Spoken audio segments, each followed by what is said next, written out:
কোথায় ওয়াজ। এই জন্য বললাম, আল্লাহ বলেন বান্দা আমাকে ছেড়ে দিলে কেন ছেড়ে দিলে? আমাদের হযরত মাওলানা তারেক জামিল সাহেব বলছেন, কোন মা যদি সন্তানকে 6 মাস, যেই সন্তান মায়ের খবর নেয় না, ওই মা 6 মাস পরে ছেলেটা যখন কাছে আসে, যত বড় পাষাণ ছেলে হোক, মা যদি এক ফোঁটা চোখের পানি ফেলে বলে, বাপ কেমনে রে পারলি, আমার খবর না নিয়ে থাকলি, আমার এইভাবে ভুলে গেলি কেমনে রে বাপ, এটা যদি বলে মা কাঁদা দেয়, যত বড় পাথর দিল সন্তান, তার কি মাথা নুইবে না? তো রব্বুল আলামিনও যেন ডাক দিয়ে বলছে, আনিস আজ 1টা বছর হলো কোনোদিন আমারে ফজরের নামাজের সেজদা দিলা না, কেমনে রে পারলি? কোনোদিন 1টা বছরে একদিনও 5 ওয়াক্ত নামাজ পড়লি না বান্দা, কেমনে রে হলো? আচ্ছা কি বলবেন তখন? আল্লাহ এটাই তো জানতে চাইছে। মা গাররা, মা আমার ভাইটা আছে, আমার ভাইটা কো, আমার ভাই আসছে একজন, মাওলানা আরিফ, আমার সাথে এই কয়দিন আগে আমার মাদ্রাসা গিয়া ইসলাহি মাহফিলের দিন রাত্রে 11:30 বাজে, তার সাথে আরো সাথী ছিল, তো হে আইসা পড়ছে আমার আম্মা মাদ্রাসার পাশে আমার বাসাত, মায় অপেক্ষা করছে রাতের 11:30 12 পর্যন্ত, যে হেঁটে যাওয়ার সময় মার লগে দেখা করবে। তো হে বেখেয়ালে তার সাথে যে আরো লোক নিয়ে আইছে মাহফিলে, আমাদের মাহফিলে, তো চলে গেছে। এই মা সকালবেলা ফজরের সময় আমি যখন মারে ঘুম থেকে উঠাইছি ফজরের নামাজে, একের প্রথম কথা মা আমার বলছে, ফুদ হেতে কেমনে রে আমার লগে দেহানা ঘুরে গেল। আমার আম্মা বলছে, একদিন ভাই, একদিন মাত্র একবেলা মায় দেখা করে নাই সন্তান, মায় প্রথম কথা এটা বলে ফেলছে যে কেমনে রে পারলো, হেতে আমার লগে দেখা করলো না। পরে হইতে পরে ফোন টোন দিয়া বহুত, মা আমি আসলে খেয়াল ছুটে গেছে আমার লগে ছেলে, যাই হোক, কিন্তু মা তো বলে ফেলছে কথা। তো আল্লাহ তাআলা বলেন, বান্দা কেমনে রে পারলি বান্দা, আজকে সারাটা দিনে আমার এত বড় সৃষ্টি ভোগ করে আমার একটা সেজদা দিতে মন চাইল না।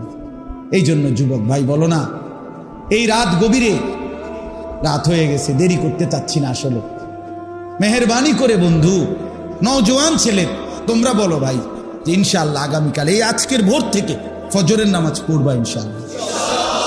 না হিম্মত করে কও, বুঝ করে কও, তালে আতুড়াইও না, হিম্মত করে উঠাও, হিম্মত করে মহব্বতের সাথে উঠাও যুবক, নওজোয়ান তুমি পারবা ইনশাআল্লাহ, তুমি পারবা, তুমি পারবা, তুমি জাগলে ইসলাম জাগবে ইনশাআল্লাহ। মুসলমানের নওজোয়ান জেগে উঠলে মাহাদির পক্ষ হয়ে এরাই লড়বে ইনশাআল্লাহ, কোনো সন্দেহ নেই। আজকে একটা ছোট্ট মোবাইল, একটা সামান্য মোবাইল আমার লক্ষ কোটি মুসলমান যুবকরে এভাবে বুঝি বানের পানির মতো ভাষায় দিল, এটা কেমনে সম্ভব? আমরা এতগুলো মানুষ বাইচা থাকতে, আরে বলেন কি মিয়া, মরে গেলে তো গেলামই, আরেকবার মরে চড়েই মরে যাই।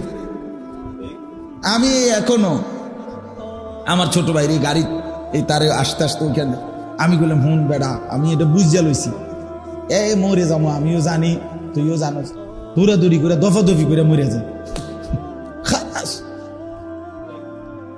হুলস্থুল করে মরে যাইবে না, আল্লাহর কথা বলতে বলতে চলে যাই, খালা ফেরেশতাইডি পরে মিলাই লইল কি হয়েছে না হয়েছে, এখন বলতে থাকি, কবি ইধার কবি উধার, কবি জমি पर कभी आरश पर, कभी दर बदर যে कोई घर नहीं, কখনো এদিকে কখনো সেদিকে, কখনো নিচে কখনো উপরে, কখনো দুয়ারে দুয়ারে আল্লাহর কথা বলতে থাকা, মুঝে কোই ঘর নেই, দায়ীর কোনো ঘর হয় না, আল্লাহর পথে যে ডাকে তার বাস্তবিকে ঘর হয়।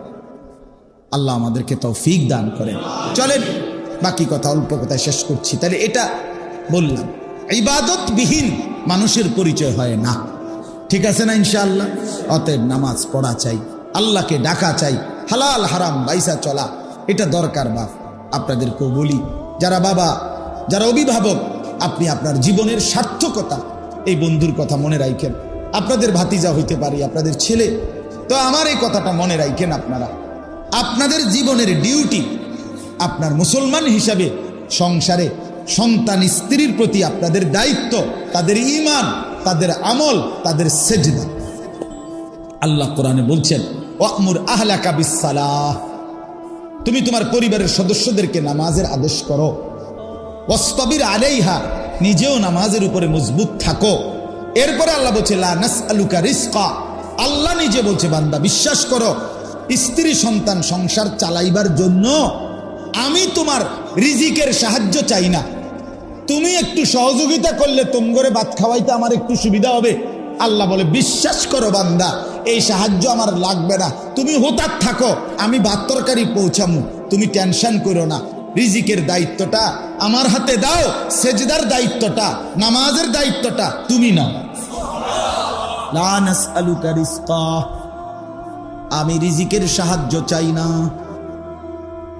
ওয়ামা মিন দাব্বাতিন ফিল আরদি ইল্লা আলাল্লাহি রিজকুহা, আল্লাহ বলে বানাইছি যারে আমি জমিনে, তার রিজিকের দায়িত্ব আমি আল্লাহ ফরজ করে নিলাম আমার উপরে। ইল্লা আলাল্লাহ, আলা শব্দ ফরজ বুঝায়। কি বুঝায়? ফরজ। ওয়ালিল্লাহি আলান নাসি হিজ্জুল বাইত, এই যে আলা এই শব্দের কারণে অর্থ হইছে